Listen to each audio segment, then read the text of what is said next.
Hi, Shahar, and welcome to my library. I made it my mission for January and February to finish reading all the books I started but never finished. I pretty much gave up on that mission really quickly because I can admit I was reading some trash back in 2023. I did finish a couple of them. They ended up being not good. I should have left them in 2023. And 2024, that was just one though, the silencer. Should have never picked it up in the first place. Honestly, surprisingly, they all ended up being MM. And once I realized this, I pretty much just stuck with that theme and finished out the month with MM novels. I've read 8 books so far, which did knock out majority of my Goodreads challenge. I usually set it to 12 books to give myself grace. So 1 book per month. I can do that. I will obviously read more than 12 books in a year, but just to be kind to myself and not stress myself out about reaching a goal, I set it to 12 books. Um, Most, if not all, of these books I've read this year have been pretty disappointing. Considering I ended last year, 2025, with The Names by Florence Knapp, wonderful book, 5 stars. I kind of had high hopes for my starting out 2026, with some good reading. Unfortunately, I started out the year in a slump and I didn't pick up a book until January 26th. And that was The Jock by Tal Bauer. Um, This book was so sucky, it's baffling. I think I got the recommendation off TikTok, and this irritated me from, I'm not gonna say start to end, but basically from the start to the end. It was 2 stars, and I kind of had to bribe myself to finish. Okay, so The Jock. I actually have to read this from here because Wes Vanderhook, that's not how it's pronounced, but that's how I've been pronouncing it, clawed his way off his family's West Texas ranch under the Friday night lights, earning a football scholarship to the state's best university. 3 years in, he has it all. He's the starting tight end, team captain, and according to ESPN, maybe the best college football player in the nation. But he's been keeping a secret from everyone. Justin Swanscott has 3 certainties in his life. He's gay, football is overrated, and he really, really doesn't like cowboys. He should never have fallen into Wes's open range eyes or let his heart run wild when Wes gave him that shy little smile over summer. But he couldn't stop himself. Everyone's asking questions about Wes this season. How is he playing so well? Will Texas be undefeated this year? Will he take the team all the way to the national championship? What's next for him? The truth, Wes isn't dreaming about an NFL contract. His heart belongs to Justin, even though the world wants it to belong to football, which I have issues with that, but anyway. West has stadiums packed with screaming fans. ESPN is all over him, and the NFL wants him badly. He's living under a microscope, and the pressure keeps building as the team keeps winning. Everyone wants something from him, but all West wants is to love Justin. Something's gotta give. He, Justin should have given. Anyway, one of the main points in this book was that they had to keep the relationship a secret. Like it was a big thing. Like after they got back to America, from the opening of the book, they had to keep the relationship a secret. They couldn't let anyone know. Now, I don't know about you, but if I have to keep something a secret, I'm not gonna be out in public with that secret. And I this sounds mean, but at a certain point, I couldn't wait for the secret to come out. I couldn't wait for him to be out of it. I knew it was gonna happen at some point, and like I was just there, like, let it happen, because they were pissing me off. Going on dates in public, holding hands in public, kissing in public, even if it's secret where nobody can see you. Somebody can see you. This is a surveillance state. We live in a surveillance state. Everybody is seeing everything you do at all times out in public. Like it was genuinely irritating me so bad. And I I felt bad for wishing for it to happen, because like I usually read these types of books sometimes, not often, but like it always goes badly because those athlete cultures, like those, like they're very right. Yeah, it doesn't mix well with their very, very, very, very, very conservative fans. I say this as hockey fan. Very, very conservative people over there. And like I felt bad for wishing that, but like once I started wishing for that to happen, I knew I was basically checked out, and I did not like these characters and the way they were moving, because they were just behaving stupidly. These are grown people. They're like in their 20s. They're stupid. Anyway, so the next one was Iced Out by C.E. Ritchie. I'm assuming it's pronounced Ritchie. I make a lot of assumptions when I read. This was not one I was completed. This was a brand new read. And it was 3 stars for this mediocre mess. all's fair in hate and hockey. My path to success never included an enemy as a teammate, especially one as infuriating as Quentin Diaz. I'm assuming. Clawing under my skin is his favorite pastime, only feeding the animosity between us as the years pass. Whereas completely opposite as two people can be, the golden boy and the black sheep, constantly at odds at each other's throats. The only thing we can agree on is hockey. Yeah, what? The only thing we can agree on is hockey's our true love, and we'll do whatever it takes to come out on top. I never imagined that drive would lead me to the unthinkable, falling into bed with my not so straight rival. But athletes are a superstitious bunch, and when our hookups lead to victories, we tell ourselves we can't stop. Besides, it's all for the sake of the team, right? Yeah, so that's pretty much it. It's very much just an okay book. It's average, it's mediocre, it's not too interesting. Like, the only interesting thing was knowing that, what's his name? What's his name? One of them, anyway, one of them kept a secret from the other that would like break their relationship if it came out. And when it came out, it did in fact break their relationship. And I was like, okay, I was waiting for that. But other than that, the book wasn't exciting at all.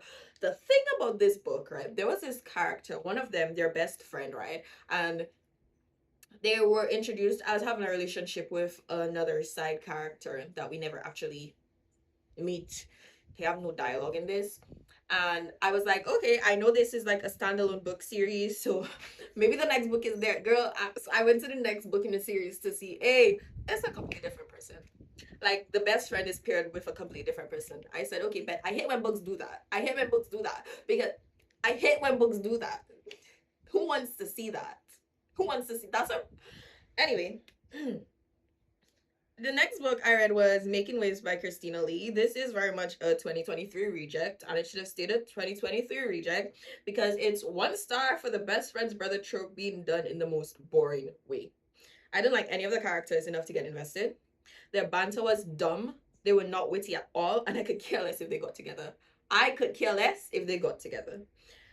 Because okay, where is that review? Not review. The I'm gonna be honest, I can barely remember what the book was about for most of these. Like for most of these, I can't even give like a synopsis. I can't even give like a summary of what it was about because I did. Okay. So the main characters, Alex and Remy. Remy Duval was my high school crush and secret first kiss, but he's also so much more. A painter, a tattoo artist, my best friend Bailey's older brother, and Bailey's sworn enemy, which dumb, but anyway. It was easier to keep my distance the past 2 years, but now that Bailey and I are attending Franklin University with him, I'm only drawn to Remy more. I should be loyal to my best friend, focus on classes and swim team, but the more I see Remy around campus, the harder it becomes to stay away. Remy Duval. My brother hates me, but that's no surprise. I'll take the fall for ruining our family if it means doing the right thing. But as soon as my brother and his best friend show up on campus, I know I'm in trouble. Alex is all grown up, and I can't help wanting him. Especially when he's in those tiny swim briefs that exist that especially when he's in those tiny swim briefs that emphasize everything. One kiss leads to more, and before we know it, we're tumbling into secret, no strings attached hookups. But who knew Alex would understand me in ways few others have? And I think, just maybe, I understand him too. I keep telling myself it's temporary. Alex doesn't want to disappoint his best friend, and after what my parents went through, I'm not looking to settle it down. Making waves is nothing new, but the further I fall, the more I drag Alex in the deep end with me.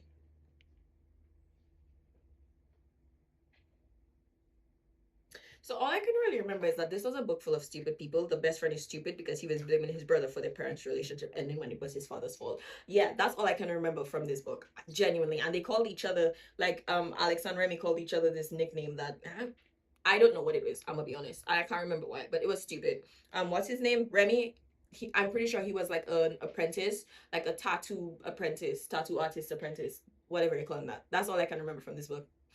Then there was Cali Boy by Charlie Meadows, and it was such an interesting read that I blacked out at 50% and I gave it 1 star. Basically, this is about two stepbrothers starting to date.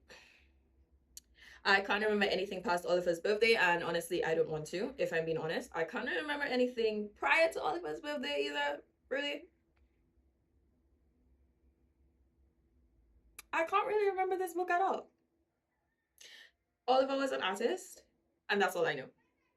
And they're rich. I actually think they're like filthy rich kids and who go to private school, and that's it. Irresponsible Pug Boy by Eden Finley and Saxon James. I give this one 3 stars because it was kind of funny. Although I'm not sure if the book itself was actually funny or not. I just remember laughing my way through it. It might have been hysterical laughter at a certain point. Okay, so we have Trip and Dex. They're best friends. They play on the same NHL team in Vegas. They're known as the Mitchell brothers. Trip is gay and Rex is straight, and they both have commitment issues, I think, and side-eye marriage. Okay, so Rex has his girlfriend, and she has issues with his issues with marriage, and she leaves him. So, as practice and to not panic, if they got married for real, Rex convinces Trip, who is in love with him by the way, to have a fake wedding so he can get accustomed to the idea of a wedding. And as you would expect, per book shenanigans, the wedding was actually real. And then it gets out that they are married, so they have to pretend to be in love, or else they will get cancelled by the general public for making a mockery out of gay marriage. Yeah, so it was a good book, kinda. Their dynamic carried it. It was pretty funny. Rex is an idiot. I don't want to call him an idiot, but he's kind of an idiot. They're pretty cool and kind of codependent. And Trip is a glutton for punishment. The book I should have left in 2024 more than any of the books I should have left in 2023 was The Silencer by Cora Rules. I did not like this book in any way, shape, or form. It was so bad, and it was so bad. I rated it 1 star, and that was 1 star too many. I should have given it 0 stars. Negative stars if I could have, if I'm being honest. It's a mafia novel, and I'm not saying mafia romance because this was honestly just smut. And when the guy got, there was a certain point where the guy got dosed with, so and I seriously just sat there in disbelief because by that point I kind of mentally checked out of the book, and what is this? Basically, he's in love with his best friend's dad. Okay, like that is, he's in love with his best friend's dad. He has issues, but anyway, whatever. It was not good. So the best book I've read so far. I'm lying, but the second best book I've read so far for the year. Masterpiece. It was Bro and the Beast, book 3 by Elsie Davis, aka Joel Abernathy. 5 beautiful stars because it was not just kiss. Okay, I started reading this series a couple years ago and I completely forgot about it. And then I picked it up, and it is in fact Omegaverse. And the entire premise of the series is that the main character transmigrates into this novel of his twin brother after a bad crash, and he ends up taking the place of the female MC. In book 2, he gets booted back to the real world, so he spends book 3 trying to get back into the book, and it's just so good. Like it's bad, but it's like really good at the same time. Like I was reading this and I was like jumping.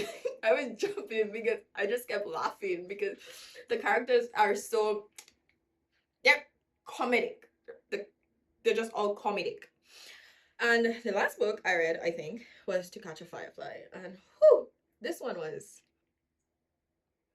okay. So To Catch a Firefly by Emmy Sanders is cheesy as heck, and it is deserving of every single one of the 4 stars I gave it.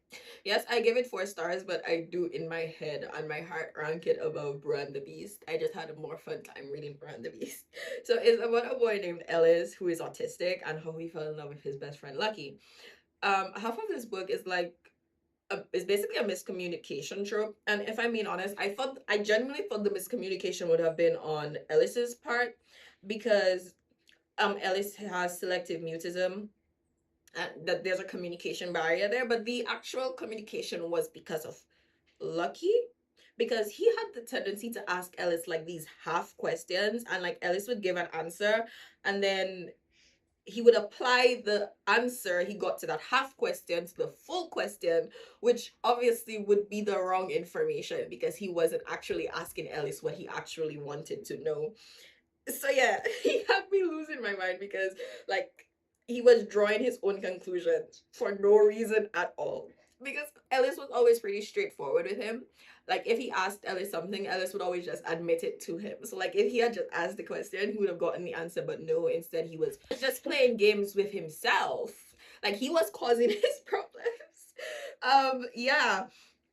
There were some points where Ellis did frustrate me, but he got a pass because all genuinely throughout this entire book, all Ellis wanted was for Lucky to be happy. Because from the minute Lucky showed up, Lucky made it clear that he wanted to get the hell out of Nebraska. So everything Ellis did once he realized that Lucky wouldn't be happy there was to get Ellis to leave Nebraska, was to get Lucky to leave Nebraska, and he did. He did.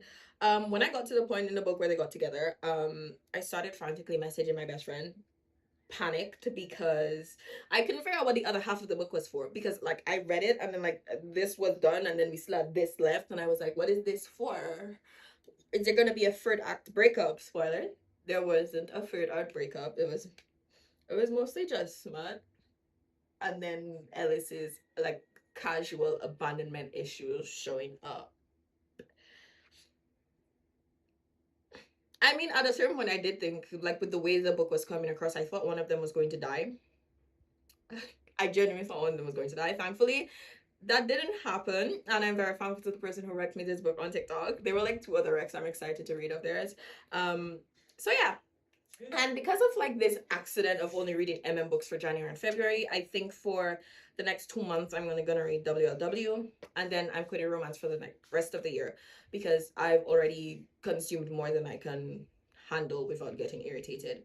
Anyway, thanks for visiting my library. Do come again. Bye.